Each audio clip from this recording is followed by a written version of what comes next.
যারা ফেসবুকে নাম চেঞ্জ করতে চায় এই ভিডিওটা তাদের ফেসবুকটা সবার প্রথমে তোমরা ওপেন করবেন, তারপর সেটিং অপশনটা দেখতে পাচ্ছেন, প্রোফাইল সেটিং অপশনটা টিপবেন।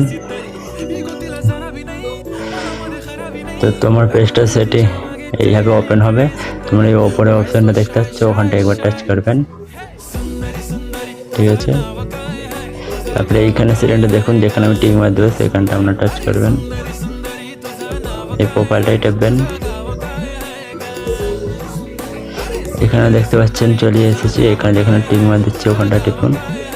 এখানে আপনার নাম চলে এসেছে, আপনি যে নামটা আগে দেওয়া ছিল সেটা আপনি মুছে দিয়ে একটা নিউ নাম লিখে দিতে পারেন। আমি এখানে লিখে দিয়েছি, নিচেটা টিপে দিন। এখানে নিচে ওপর যে কোনো একটা সিলেক্ট করা গেলে হবে, আপনার কোনো প্রবলেম নেই, আপনি ওপরটাই রাখবেন। দেখতে পাচ্ছেন আপনার হয়ে গেছে।